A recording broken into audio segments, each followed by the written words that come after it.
Tonight, from the streets of New Zealand to the world, Ngāi Tahu takes the seabed case to the United Nations.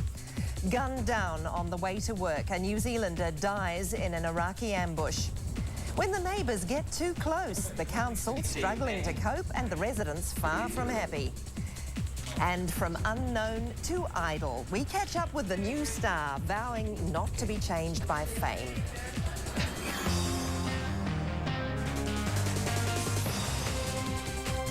Good evening. The hikoi may have come and gone, but the debate over the seabed issue now looks set to march onto the world stage. One of the country's most powerful iwi is complaining to the United Nations over the government's stand. Ngāi Tahu is accusing it of discrimination and abuses of human rights. The hikoi didn't change the government's mind. Now Ngāi Tahu are taking their protest to a wider audience. We do have a government here that's vying to be a part of the Human Rights Committee to the United Nations, and I think they've got to stand up and be counted for all of their behaviours, not just the ones they want to flag to the UN at a particular point in time, and this is one of them. This week, Ngāi Tahu will call on the UN's Permanent Forum on Indigenous Issues to censure New Zealand. Their case accuses the government of intervening in the due process of the courts by blocking Māori from seeking title. It accuses it of discriminating against Māori on the basis of ethnicity for political expediency, and claims the government is endeavouring to perpetrate these abuses with impunity.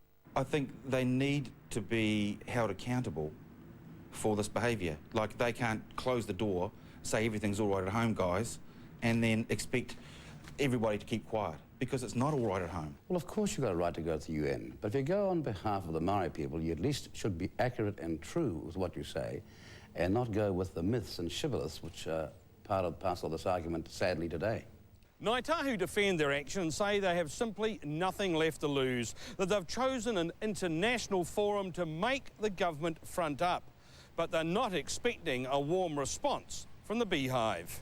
Well, I don't regard it as terribly damaging because it's a very partial presentation of what the government is doing. Michael Cullen says he'll defend the government's position in any forum. The UN decision is unlikely to come out before the bill is passed, and it's not legally binding. Mark Sainsbury, One News. A new threat has been made to foreigners in the Iraqi city where New Zealand soldiers are based. It's come after the death of a New Zealand engineer ambushed on his way to work in the oil city of Kirkuk. He's just been named as John Tyrrell, formerly from New Plymouth.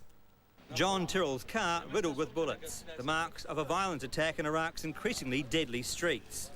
The New Zealand man survived the initial ambush as he was being driven to work on Monday. A South African colleague and the Iraqi driver were killed instantly. Mr Tyrrell died later in the local hospital. The attack took place in the northern Iraqi city of Kirkuk. It's the centre of oil production in the country and where there's now intensive reconstruction following the war. The New Plymouth-born engineer was working on one of these projects. The local police say insurgents are targeting foreign workers. Mr Tyrrell's wife and family live in Thailand and his body will be returned to them. The company acted correctly in advising the nearest New Zealand embassy, which was in Saudi Arabia. So New Zealand now keeps contact with that company and other countries' envoys in Iraq who can help have the body brought out. Meanwhile, back in Auckland, Iraqis are organising help for their homeland, but they too fear more violence. Maybe this violence and maybe the death of the New Zealander, it's a result of the photos of the prisoner being humiliated. The ambush in Kirkuk is the first fatal attack against a New Zealander in Iraq. But a previously unknown group, the Al-Taf Martyrs Brigade, is now threatening to kill or kidnap workers in the southern city of Basra, where New Zealand's 61 Army engineers are based. We don't really know anything about them at all. This is a threat that's come out of left field. I've taken advice directly from the Chief of Defence Force. We have no information on these people. It's a new threat that'll now have to be assessed. Monday's killing bringing home just how deadly work in Iraq can be. Chris Wright, One News. And the pressure's piling on for George Bush to sack his defence secretary over the Iraqi prisoner abuse scandal. But today the president ignored all the critics and took his closest advisers to the Pentagon. There he heaped praise on Donald Rumsfeld, calling him courageous. You're doing a superb job. You are a strong Secretary of Defense, and our nation owes you a debt of gratitude. A leaked report from the International Red Cross is only adding to the pressure on Donald Rumsfeld. It reveals American commanders were alerted to prisoner abuses months before any investigation was launched. Hashim Yassin, detainee number 15227, claims he was one of the Iraqi men abused at Abu Ghraib. They grabbed my wrist and forced me to perform a sexual act. But horror stories like Yassin's were repeatedly ignored by American and coalition officials for more than a year, according to the International Red Cross. The Red Cross told NBC News it made at least 29 visits to 14 separate Iraqi detention sites between March and October 2003, each time complaining in person and in writing to coalition authority and military leaders. Finally, in February, the Red Cross issued this report to coalition leader Paul Bremer and General Rick Sanchez, warning that physical and psychological coercion appeared to be part of the standard operating procedures to obtain confessions and extract information at Abu Ghraib. This despite George Bush's promise last year that Iraqi prisoners would be treated properly, as he expected Americans to be treated. The POWs I expect to be treated humanely. And just like we're treating the prisoners that we have captured humanely. If not, the people who mistreat the prisoners will be treated as war criminals. U.S. officials say the White House and Pentagon ignored repeated warnings from Paul Bremer and Colin Powell. It was only when the pictures made them irrefutable that it then began to take action. Tonight, Amnesty International is also accusing the British government of killing prisoners at Camp Bucca near Basra. Prime Minister Tony Blair said he never saw the earlier warnings. These are things that we only knew about in the past few days. The Red Cross says as many as 90% of the prisoners had been arrested by mistake, and Saddam Hussein's top officials were systematically abused, charges the U.S. denies. Arab anger over the Iraqi prisoner scandal is being taken out on victims of earlier conflicts. More than 30 graves of soldiers who died in the two world wars have been smashed in Gaza. The cemetery is the resting place of thousands of British and other Commonwealth troops, including 23 New Zealanders. Reprinted photographs of Iraqi prisoners being abused were left stuck to some of the headstones. One of the world's biggest drug companies is pulling $60 million of cancer research money out of New Zealand. American-based Pfizer is angry that government funding agency Pharmac is opting to buy cholesterol-lowering drugs from a competitor. Our health correspondent Laurelie Mason joins us now. Laurelie, is Pfizer hoping to bully Pharmac into changing its mind on this one? Well, I think Pfizer knows that the game is up on this drug, on this statin cholesterol-lowering drug, Lipitor. It knows that Pharmac's made its decision. That won't change. That's set in stone. But perhaps Pfizer's thinking for the future, for all the other drugs that it has, maybe, you know, enough is enough. This is a kind of a protest vote, really, to say, well, you know, we don't like the way that Pharmac does its practices. The point Pfizer makes is that what is the point of them putting money into researching and developing drugs only to have a government turn around and not fund the drugs you've researched? So that's the main point it's making, really. It's a kind of a protest. We've found this decision very difficult. It's a relationship we had going back to 1988, and we envisaged it going for another 10 years, which is the contract which we signed this year. So we do feel for them, and we hope that over time that the environment does improve, it does share the vision, and we are able to invest even more money back in New Zealand, but unfortunately that's not the case now. Well, Pharmac, for its response, it says it's surprised at this move. It says, though, that by choosing to make this decision on the statin drugs that it has, from switching patients from one to another, it's freed up $18 million, $18 million that can be spent on other drugs. So really, and it also denies Pfizer's claim that patient health will be compromised in some way from having been switched from one drug to another. We've ensured that those patients who are on the highest doses of that drug, of Lipitor, can remain on that drug. Those who are on the lower doses will be expected to change, but we anticipate that this is not a risk to patients. And what about the cancer researchers whose work's been jeopardised by this decision, Laura Lee? What are they saying? Well, they're a bit innocent, really, caught in the crossfire in a kind of a way, because they are doing cancer, as you say. It's cancer research, nothing really to do with cholesterol lowering or any other, or Alzheimer's or any other kinds of drugs. The point they make is that they're very disappointed. They say it does put things in jeopardy, and it was money they do rely on. This particular medical school lab at Auckland University has 18 researchers working on these cancer drugs at the moment. It was going to employ a further 12 to take that staffing up to 30, based on this new 10-year contract it signed with Pfizer, which of course comes to an end very soon. Its main concern is what's it going to do next. By December the 30th, that money will stop. It could put the whole thing in jeopardy. Thanks, Laura Lee. Our health correspondent, Laura Lee Mason.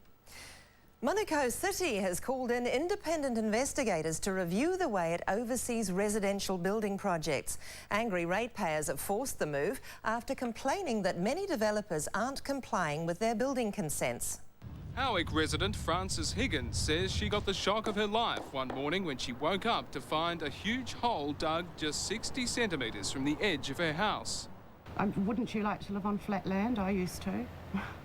She says Manukau City Council should take responsibility if her home starts to slip. They issue the consents. I would have thought the responsibility in issuing a consent would be to ensure that the job is done in accordance with the consent.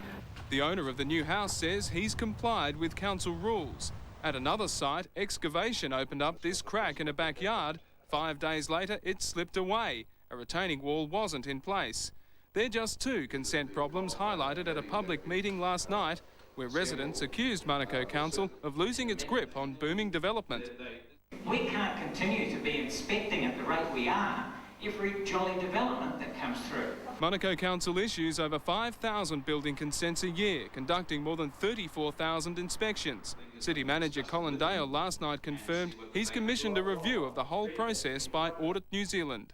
I have to say that there are instances where we have struck very bad workmanship, we have struck shoddy performance, and those issues need to be addressed. And how much better can we do in catching up with that? Here, a driveway leads to 17 apartments, barely providing one-way access for the residents' cars. One councillor claims council doesn't have enough experienced inspectors. People's homes are definitely at risk, and not only that, but you know, these people that their mental stability is also at risk. Some residents are seeking a solution through the courts. The council's hoping Audit New Zealand can suggest improvements in the system when it reports back next month. Brian Seymour, One News. He used to sing in church and teach special needs children, and a few months ago only a few people knew his name. Now Ben Lummis is on his way to a career as a singer, and the first New Zealand Idol is determined fame won't change him much. Looking off that way, that's good. Lights, cameras, instant fame. And the winner of the first New Zealand Idol is Ben. Ben Lummis is now a rock star. It still hasn't sunk in. I mean, you know, what's happening now? I'm like, no, you're not used to this. This is a roller coaster ride that isn't going to slow down anytime soon. He's going to the recording studio next week. Tomorrow he's shooting his first music video. He'll be going back and doing a live show this Friday at the studios, and then later on this year he'll be going out on tour. So, you know, there's lots of things in place right now. He's going to have a very busy 12 months. VICKEY. Which means Ben's giving up his job as a teacher's aide to special needs kids for a life of fame. I might miss them. They've had such an instrumental part of making me the man that I am today. I learned so much from them.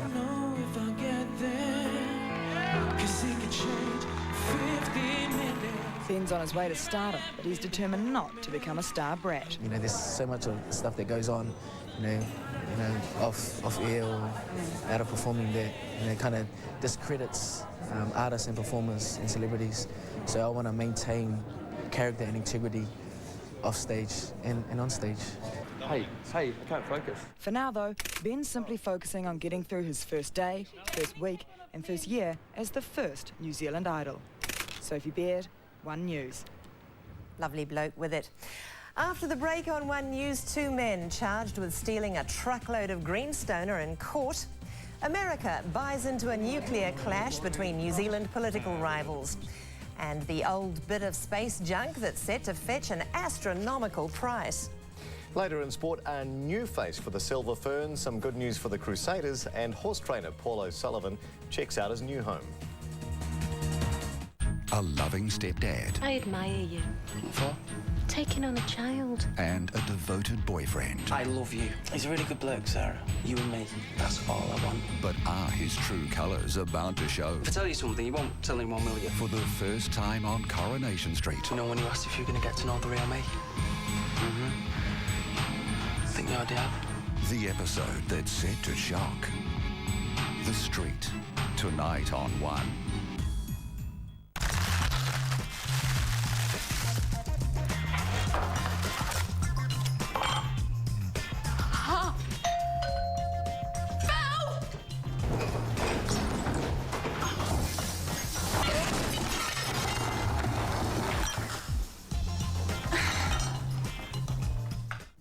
Here it is, guys. Teagle ready to roast. Pre-seasoned in an oven bag for a perfect roast chicken, no matter what. Grey skin after 50? I won't let go. New L'Oreal Age Perfect goes even further. The first triple-action anti-sagging cream with collagen boost technology, designed to firm and plump up the fabric of your skin. 1. Anti-sagging effectiveness. 2. Intensive rehydration. 3. Age spots visibly reduced. And I feel 10 years younger. New Age Perfect from L'Oreal, the first complete program for mature skin. Because you're worth it.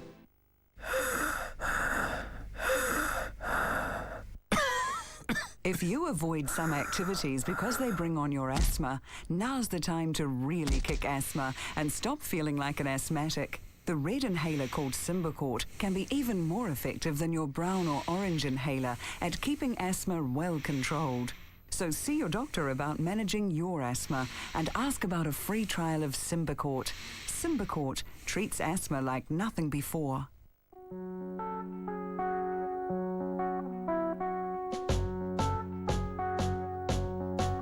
Imagine me and you, I do. I think about you day and night. It's only right. Imagine how the world could be so very fine, so happy together.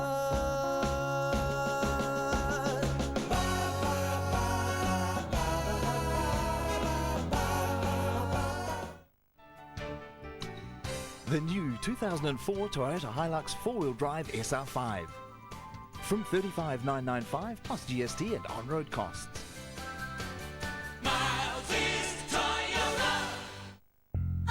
Smith City's massive May Expo. This SQ 2-seater's now just $399, saving $100. Save $50 on this Breville Health Grill, now just $99. This large bookcase is great value at just $299. This York weight bench is just $149. And this York power treadmill with scales is just $1799. Save $300 on this Panasonic digital camera, now just $499. This RCA 14-inch TV's a super deal at just $189. These gooseneck touch lamps are great at just $19.99 each. This Vodafone mobile's great buying at just $199, including connection pack. And look at this, a Panasonic video for just $149. Amazing deals, plus 30 months easy pay on everything over $299. May Expo on till Sunday. Smith City has it all. The police called her a common two-bit hooker. When was your grandmother murdered? 1939. This was forever ago. Why you care now? Because a woman died. And a family wants to know why. She fought back, broke 3 fingernails. Maybe the door left a souvenir. This is my first 65-year-old cadaver. I know how she lived, but I still need to know how she died. I have some bad news. Cold Case, tonight on One. Tonight on Holmes at 7, he took part in the Touchdown reality television show Going Straight, and he got burnt, quite literally. Mahesh Mulahidra suffered serious burns, and he spent a month in hospital. From what I understand, my whole upper body was just in flames. Also tonight, his life will never be the same again. And New Zealand idol Ben Lummis. Holmes at 7 o'clock.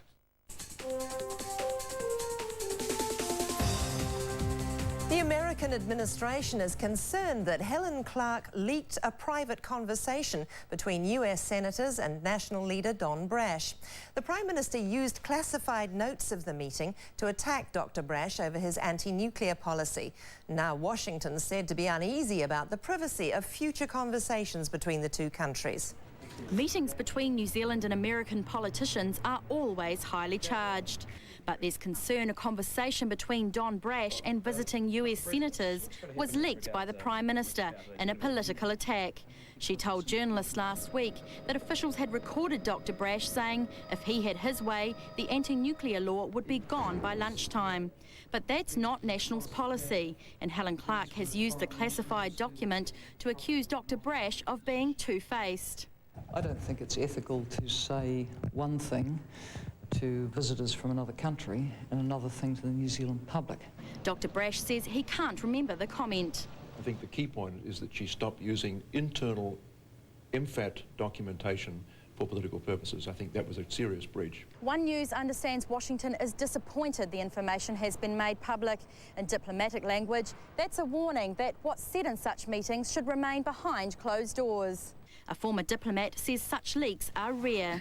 It is extremely unusual in my memory anyway, for a note for file to be placed in the public domain in quite this way. I'm uneasy, indeed very unhappy about the fact that private meetings get reported back to the government. It's sheer naivety to think that as a leader of the opposition, you are free to go around the world and discuss a policy in private that you don't want discussed publicly. Dr. Brash says to keep those conversations private, he may cut officials out of his upcoming US trip.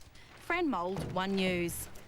2 South Island men accused of stealing 13 tonnes of pounamu in South Westland say they'll defend the charge. Harvey Hutton and Dougal Innes appeared in the Alexandra court today. They claim Ngāi Tahu and the police have exaggerated the value of the stone and say it was legally mined under licence in the early 90s. The pair have been remanded on bail until next month. The Touchdown TV production company's been ordered to pay $65,000 after a stunt on one of its shows went badly wrong. A contestant was severely burned while filming a reality program called Going Straight, north of Auckland last July. Producers had asked him to walk through a wall of fire for the second time to get a better shot. A Court of Appeal hearing over detained Algerian refugee Ahmed Zawi is wrapped up in Wellington, but the judges have reserved their decision. They have to decide whether his human rights are relevant in the review of his official security risk. The Crown's appealed a High Court ruling which ordered the judge carrying out that review to hear evidence about the dangers Mr. Zawi might face if deported. His lawyers claim he faces execution if sent back to Algeria and say he has a right to give evidence of this. But the Crown argues that is a matter for the Immigration Minister to consider. A meteorite that's been hidden away for more than 20 years is up for sale in Australia. The Binya meteorite is being sold by receivers after its owner apparently hit rock bottom. It's the strangest thing the receivers had to sell since a horse that came last in the Melbourne Cup, Dark Intruder. This Dark Intruder was found on a farm near Griffith, New South Wales 23 years ago, just a few seconds in geological time. And when it was brought to Queensland Museum, it made the geologist's heart beat faster. I was very excited as soon as I found out what type it was. It was a rare iron 3F meteorite, one of only 8 in the world, 2 in Australia. Almost solid iron apart from 12% nickel and some other rarer elements. It probably came from a highly differentiated planetesimale, which means an asteroid breaking up, and it carries ancient stories geologists can hear. It tells us quite a bit about the early origin of the solar system. These things are usually around the 4 to 4.5 billion year old mark. It has to be handled with white gloves like an antique work of art, which is how some people see it, possibly like a Picasso, its value hard to fix. There is a trade in smaller ones, the size of your little fingernail. And in the States, I am aware that they trade for $1,000 upwards. Its value may be astronomical and its owner, in tough times, must sell. But not just anyone can buy it. We want to know who we're selling it to. It's not just the highest bidder. The rock is protected by the Movable Cultural Heritage Act and has to remain in Australia. but it's hoped it'll be on public display where the original owner can see it. And an agent for the seller says the meteorite should fetch more than $100,000. Well, still to come this news hour, a troubled regional airline firms up its plan to stay in the air. The treaty settlement in Taranaki that's proving too hot to handle. Plus, a multi-million-dollar boost for one of our fastest-growing industries. And batten down the hatches, folks. We have incoming heavy rain. The weather is messy and eventful. A family. What is it that holds a family together? We'll always look after each other. Blood. We give London to the Sharma cartel or they turn Bournemouth into Bali. Loyalty. You have a songbird in your ranks. History. Hello, stranger. You're so like me in some ways. How's Tom doing? Compassion. Don't ask if I'm okay. Protection. Somebody in government's protecting Vaughan. Who, Harry? Authority. What did you say? It's all in the family. Spooks. Tonight on One. Morning, Ted. Yes, it is good. Good indeed. Because I'm out of here. No more memos, no more attitude from you. From now on, every day's a holiday. Write this down. You can stick this job where the sun don't shine. What do you think about that, eh? Did you remember to get your ticket? Good. Good point. See, that's... You can't win if you're not in. Decisive decision-making. Lotto. Never miss a week. Never miss a draw. Pirates of the Caribbean. Buy it on DVD or video and be in to win. A perfect squeeze juice, blended from the tastiest, juiciest oranges, packed at their peak. It's the best juice we've ever created. You might want to beef up security. You carry premium, not from concentrate. Seriously good juice. Well, this car used to be my mother's car. It's got a front TV screen on it, just coming out here. It's got all the gauges to tell me what it does. It's got a sports steering wheel. It's got all forged pistons and all the gears inside it. It's got a TRD LSD unit on it for the boat wheel to run. I got the gear knob here. All these gauges on this side is for my NOS boost control. In the boot of my car, I've got a great sound system. It's got a PlayStation 2 on it, DVD player right there. Got some aftermarket seats on it with fancy leather vinyl on it. It feels pretty cool in this car. This is my car before, but now this does not look very good. Purcell Careline. Hi. My new front load is leaking suds. What detergent did you use? My old top loader powder. Well, regular detergents in front loaders can create excess suds, which could damage your machine and lead to poorer wash results. Front loaders work differently, so Purcell Low Suds has been specially formulated. And it's the only brand recommended by all leading manufacturers of front loaders. Ah, so Purcell Low Suds is the best to use in my front loader. Phone the Purcell Careline for whiter, brighter results. T'as vu? Quel goût formidable. Cette robe, c'est français et c'est court. Hein? Et Jacques, goûte ça.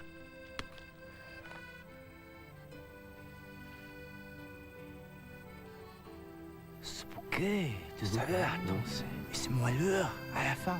Et lui, combien de temps tu crois qu'on peut le garder en cave? Cadbury Old Gold Dark Chocolate. Discover it for yourself. The Art of Buying Art. From every angle. The New Zealand Listener. Out now. If you want to pay less credit card interest, go low. Move your balance to the low-interest KiwiBank MasterCard now. Call 0800 222 654. KiwiBank works for you. He's on the road to Athens. You don't have to be a skinny little African man. You can be Nick Willis from Lower Hutt. Road to Athens begins tomorrow. American woman. Hi, I'm Ben. I'm the New Zealand Idol, and I'm going to be on Holmes tonight at 7 o'clock. Are you New Zealand Idol? Did you make New Zealand Idol? Yep. You are the Idol. The Idol. What time are you on? 7 o'clock. Spend my time going on with you. Now, woman, stay your way.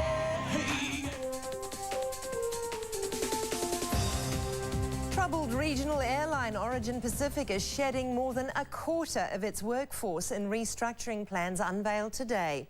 93 staff will be made redundant, 28 will leave voluntarily, Origin will also stop flying altogether to Rotorua and cut flights to Queenstown and most other centres.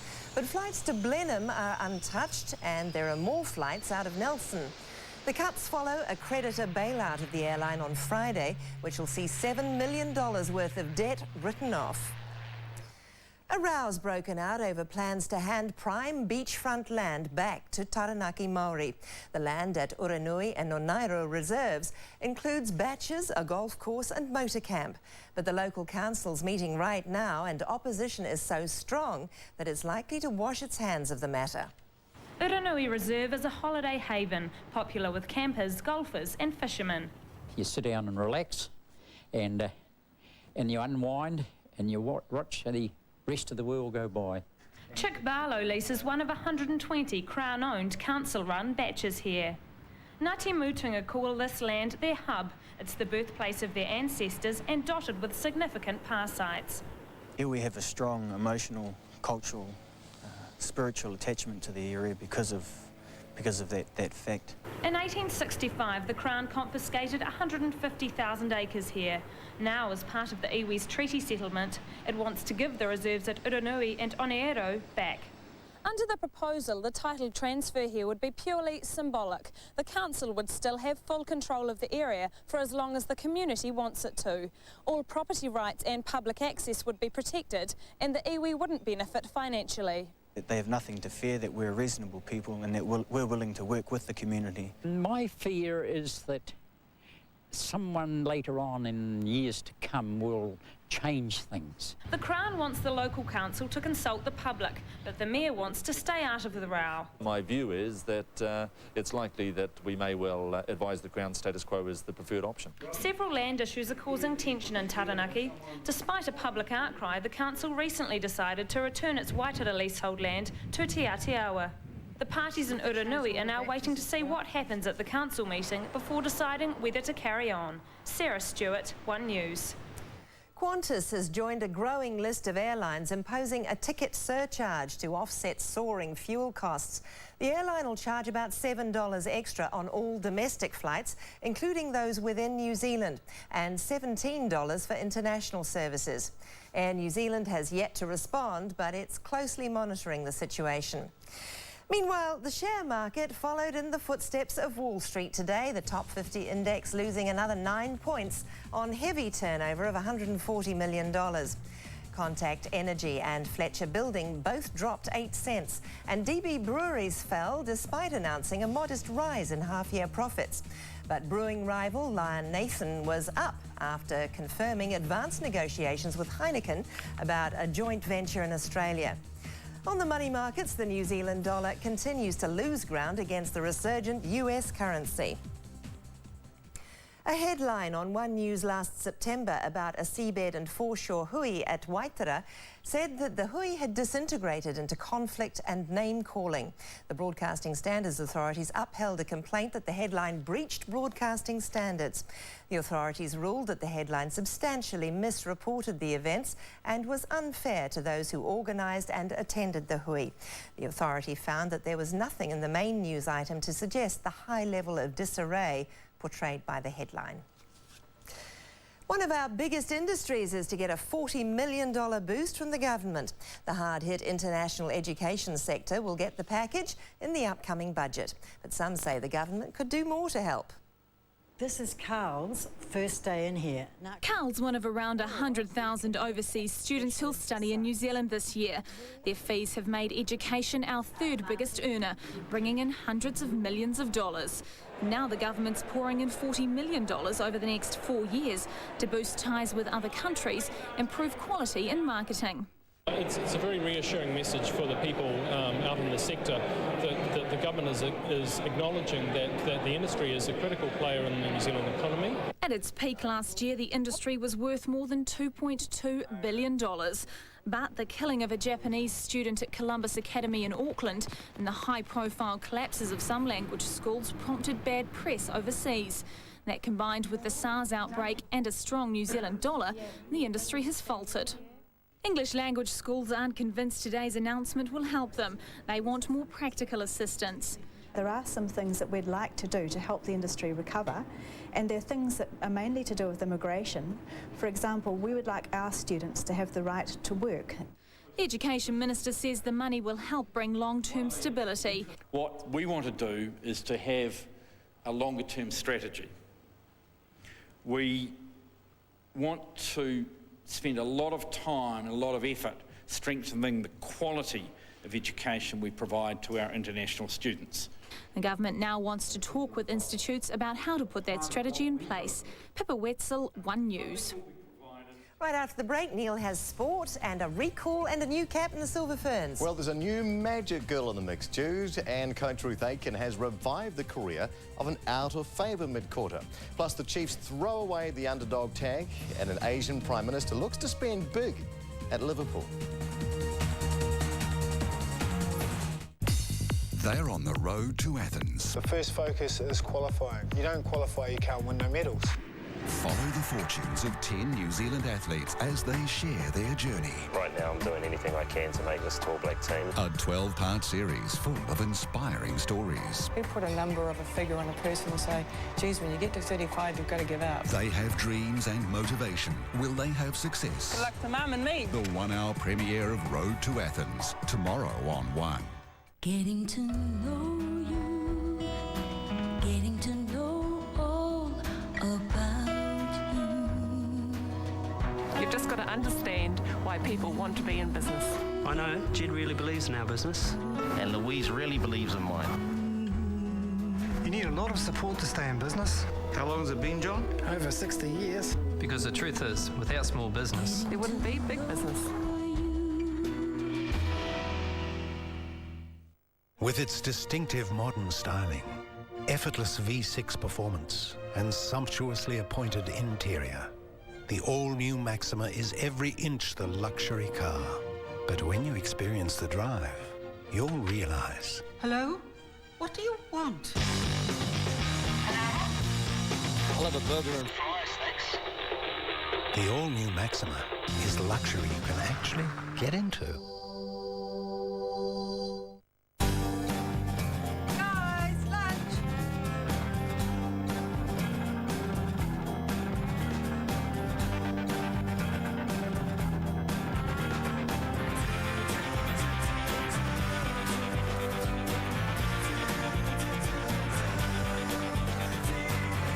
Kids that want to get stronger need Meadowfresh Kelsey Kids Milk. With 50% more calcium, it'll feed their growth and fuel their lives.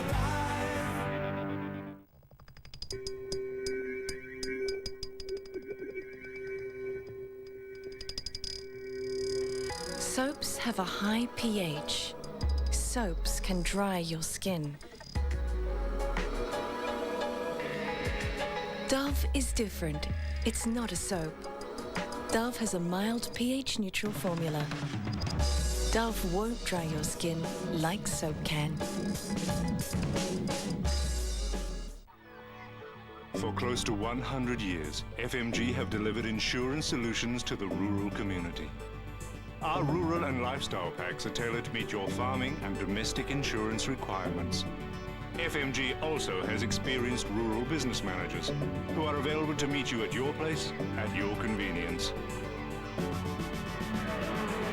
FMG. Call 0800 366 466 or check out our website for further details.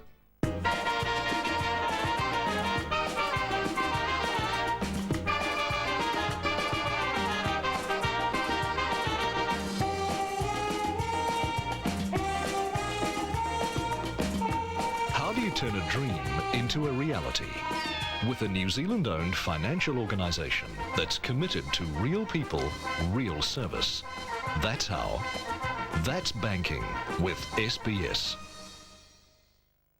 Here's Judy Garland's Little Girl getting tongue. Ruby Wax discovers a marriage made in heaven. Oh, it's real. No, you look like you were blowing her up. Do you want my marriage to last Go the get second year? Plunging to new depths. You can lift them off my fingers. To reveal the real Liza Minnelli. Hear the music play. One relationship. And her now ex-husband. What is it David does? This is what he does. A Ruby Wax special, 9:35 tomorrow.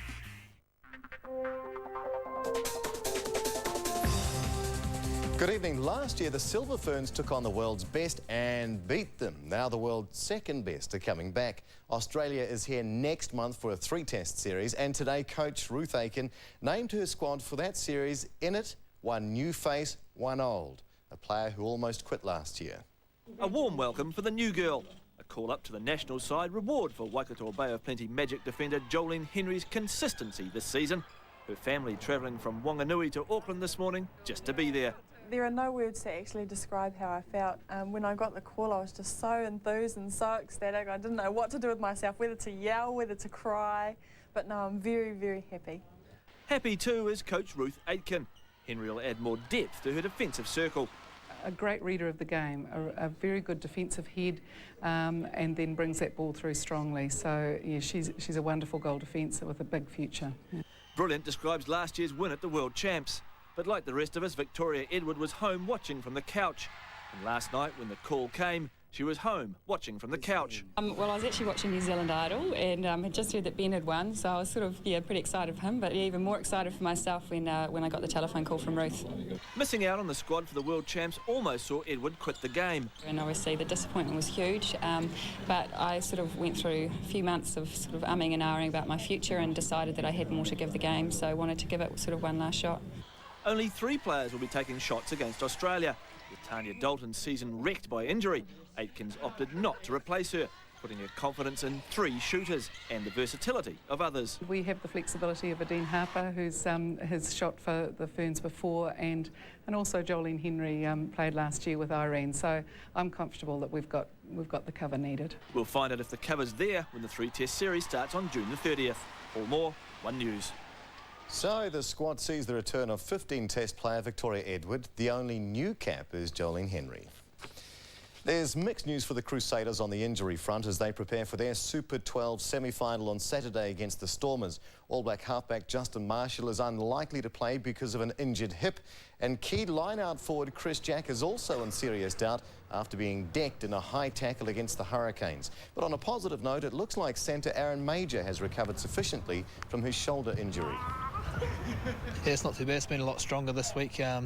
Doing a bit of work with the physio, and he's been trying to throw me around a wee bit and test that, and the stability's pretty good. The Crusaders will start favourite, especially after beating the Stormers 2 weekends ago, playing much of that match with 14 men, though coach Robbie Deans rubbishes the notion. Totally irrelevant, that was then, this is now, and both sides have the same opportunity. After months of debate about whether the city will be ready, Greek officials can now celebrate one victory at least. The roof of the main Olympic Stadium has started sliding into place. In front of a group from the International Olympic Committee, the roof moved a massive 2 metres. The 2 halves, each weighing 16,000 tonnes, and another 70 metres to go. It's about 2 metres. They moved 2 metres today. Now, and then until the evening, they're going to move more. So this is a very, very big effort. The mainly ornamental roof should be in place within the next 4 days. And the Athens-bound New Zealand women's hockey team has gone through its 4-test series against India, unbeaten, winning 2-0. Last night's finale in Christchurch, the Black Sticks scored first after good work from Ninawa Roberts-Lang down the left. A lucky break helped the Black Sticks to a 3-2 lead when his shot went off the post, the only for Roberts-Lang to finish. India scored 3 goals itself to draw the match, at the same time exposing 2 areas of concern in the Kiwis game.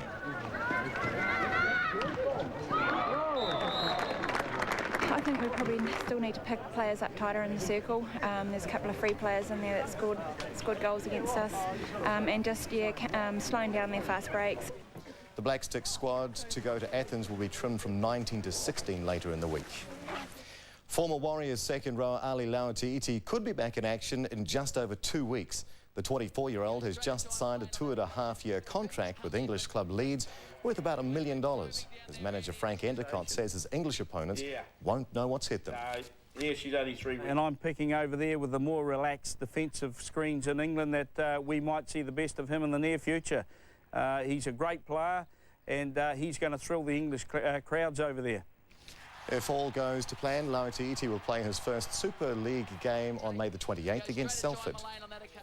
The Chiefs' own brand of punishing defence earned them a breakthrough Super 12 semi-final spot, but they'll need an attacking game as well to beat the Brumbies this week. At least they'll be able to call on plenty of support as a special charter load of Chiefs fans will descend on Canberra. Remember this? Canberra Stadium has proved a graveyard for the Chiefs in their past 2 visits. They conceded a point a minute in the first half last year, and John Mitchell's side was even worse in 2001, buried 49-6. In our mind, we're going over there, we've never been there before sort of thing, and we're going to give it a great crack. The return of centre Keith Lowen is a huge boost. Ribs and then hamstring problems have sidelined their key attacker for 4 of the last 5 matches. It's quite a pain in the butt, literally. Yeah, it's quite high up in the hamstring, so it's sort of the unknown for a lot of people, so especially for me. Yeah, you know, when Keith's getting right, he starts getting cheeky again, and you know, it's going to be great having him back. The skipper reckons his run of injuries is behind him too. I watched the hit again on the Nelly this morning, and yeah, I was lucky not to get a broken nose. Deacon Manu was a match saver last week and can't wait for another crack at the Brumbies pack. I guess they're a side that isn't always in your face, but is always going to be there and always around, sort of scuffling for that ball. So we'll have to be on our top of our game to compete with them up front. The Chiefs have shown they can score tries on the road this season, but their wingmen are battling injuries after their huge defensive efforts. It's Sivivatu! We found last week it's pretty tough to breach their defence. You know, it's probably a benefit that we played them last week, so we know how hard it's going to be. If you're going with the same game plan, you're obviously going to get beaten. So, yeah, you have to go out there, try something different. They did manage 4 second-half tries in Canberra last year. Unfortunately for them, the Brumbies already had the match won by the break. Stephen Stewart, One News. Another English Premier League football club could be about to fall into the hands of overseas owners after the success Chelsea have had with their rich new Russian owner, the billionaire Prime Minister of Thailand, may now be about to buy Liverpool. Offering the hand of friendship and plenty more besides. Thai government officials and businessmen were given the red carpet treatment at Anfield today. Representing their country's Prime Minister, a huge fan of the English Premiership, they mean business. I think it might be a watershed moment for Liverpool. I think it is. It has been a traditional conservative club, and indeed that was part of the value of it. I mean, that sustained it and made it the most, the most successful club in English football history. But what do we know about the man Liverpool are dealing with? Prime Minister Thaksin Shinawatra came to power 3 years ago. He's the richest man in Thailand. He and his family are worth around £1 billion. They control the largest telecoms group in the country. But Thaksin Shinawatra started his career as a policeman. On the other side of the world, footballers are treated like film stars. Liverpool's visit to Thailand last year proved there is a market for merchandise and celebrity endorsements. Michael Owen could emulate the commercial success of England teammate David Beckham in the Far East. It's great news for the team, for the supporters, for everyone really. I don't think it's quite on the scale of the Chelsea thing, but any bit that helps is fantastic for us, and let's hope it enables us to get this great new stadium that we're planning. Liverpool have had a difficult season. They'll end it without a trophy, but not all fans are convinced about their potential investor from abroad. He's not a Liverpool fan, is he? He's just interested in money. It's great. It's got to be great, hasn't it, for Liverpool, the football team and the city. The advance party from Bangkok might be taking home more than the usual souvenirs. They might yet have a say in how this club is run. New Zealand horse trainer Paul O'Sullivan has arrived in Hong Kong to start the first phase of his new career. At daybreak this morning, O'Sullivan was at the world-famous Sha Tin racecourse with a few pressing issues on his mind. His day begins with a few tips from a retiring veteran on how to handle what's said to be one of the toughest racing arenas in the world. But at present, O'Sullivan is a trainer without any horses. The members of the jockey club here own all the horses, and they can give them to whatever trainer they like. At the moment I'm horseless. I've got a licence to train in Hong Kong with no horses, but I've had expressions of interest from 2 or 3 gentlemen, which I'll meet while we're over here in Hong Kong, and hopefully the numbers will build up. Paul O'Sullivan is the first New Zealander to land a highly sought-after contract with the Hong Kong Jockey Club. Today he's meeting his new bosses, horse owners and the media. Our horses are used to living out in paddocks and boxes. The climate's a lot colder. Here, as you know, today it's very warm here today, as it is most of the year round. You have to make adjustments to your feeding, and they'll import any feed from anywhere around the world that you want, so that's no problem. Besides being one of the largest and most prestigious race organisations in the world, this is also one of the most lucrative, and trainers can earn a lot of money.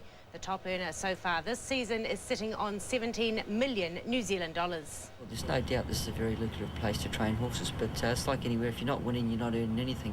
The former Matamata trainer secured the job over dozens of world-class applicants. He has a proven record, he has international connections, he's an extremely good horseman, and we had no New Zealand trainer. O'Sullivan's already impressed local media with the way he handles his chopsticks. Now he needs to do the same with his horses. Charlotte Glennie, One News, Hong Kong. And by the way, the Warriors remain unchanged for their clash against Manly at Ericsson Stadium on Sunday, and that's sport tonight. Now here's Kay. Any chance of some decent sunshine over the next couple of days? You have got to be joking, Neil. Looks like we have a very wild Wednesday ahead. After the break, I'll tell you what's heading for your place.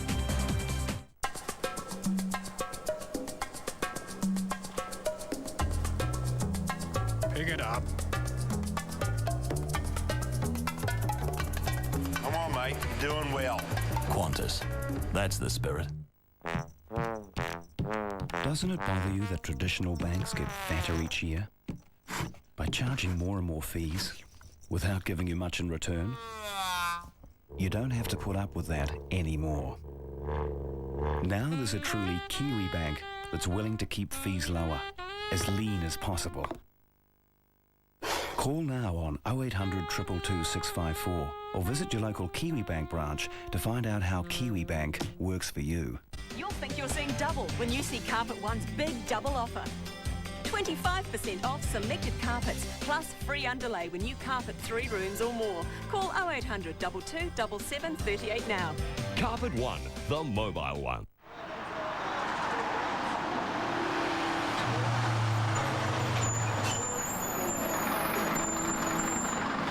You're not a Toyota, mate. Move along.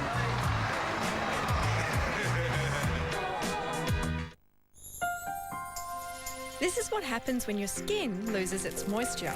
Vaseline Dry Skin Formula replaces lost moisture, leaving your skin feeling soft and smooth. Vaseline Intensive Care, bringing new life to dry skin. Tile Mania is now on at the Tile Warehouse. 25% off all bathroom tiles, 25% off all indoor and kitchen tiles, 25% off all outdoor tiles. Come be inspired and save 25%.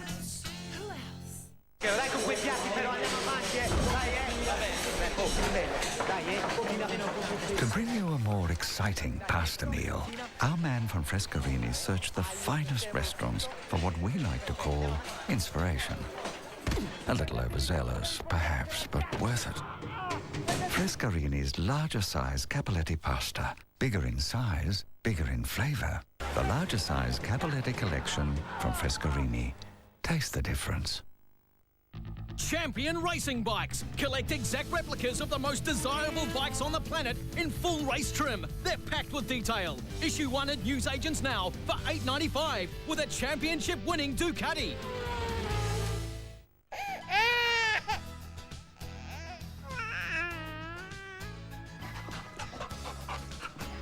For the ultimate in undisturbed sleep, you could sleep in separate beds or invest in a SensorZone bed from Sleepyhead. The extraordinary comfort sensation is achieved by using a shock-absorbing core housing hundreds of individual springs. For an incomparable level of comfort and support free from partner disturbance, invest in a SensorZone, available only from authorised Sleepyhead dealers.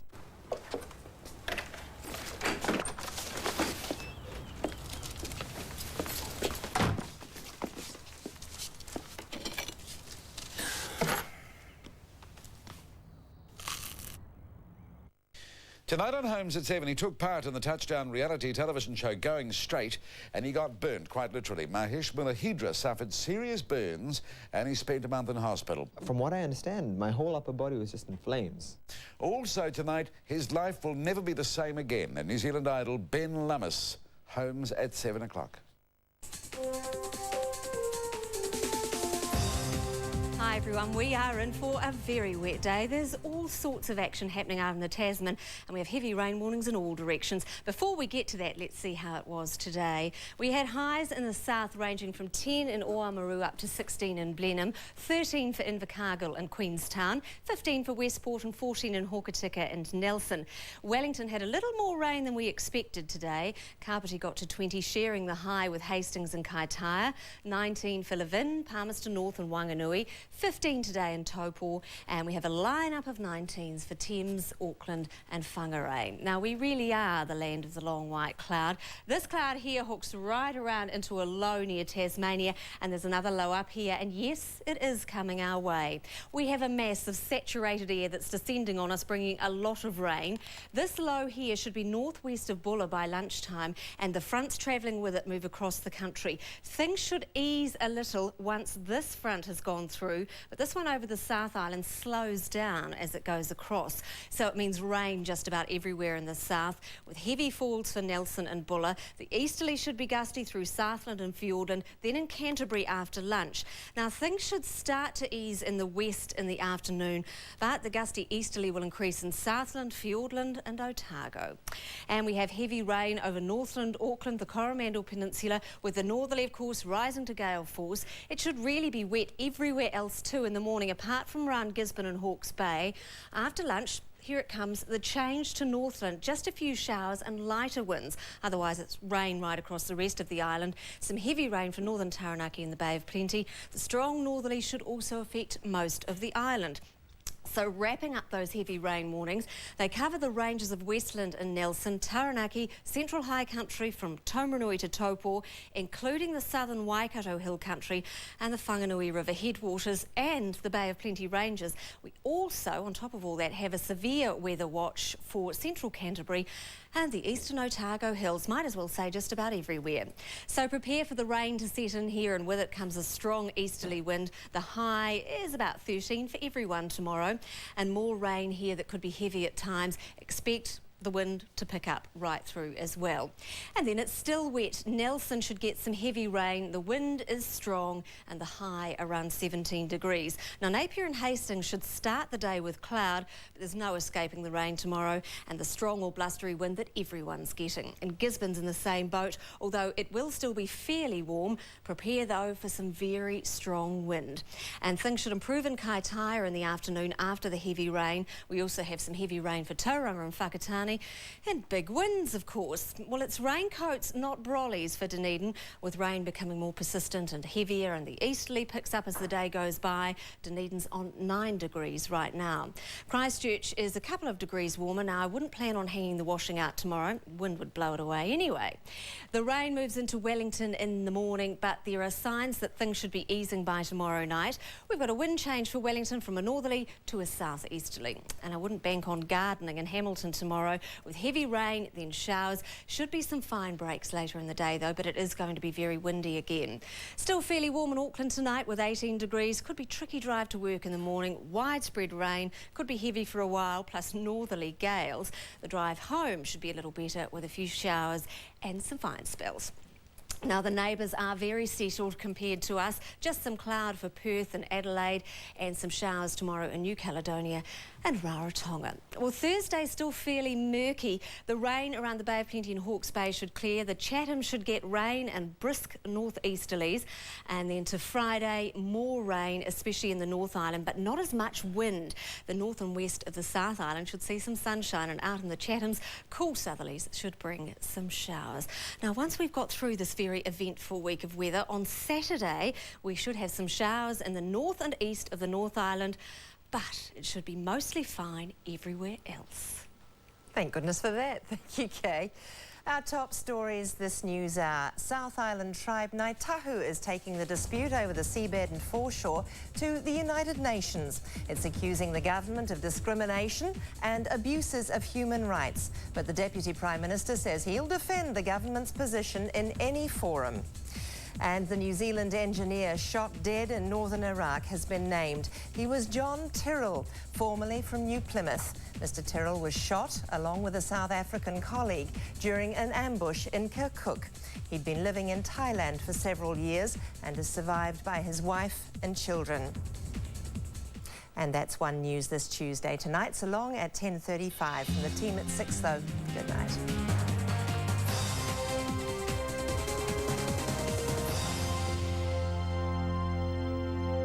When was your grandmother murdered? 1939. This is my first 65-year-old cadaver. She fought back, broke 3 fingernails. Maybe the doer left a souvenir.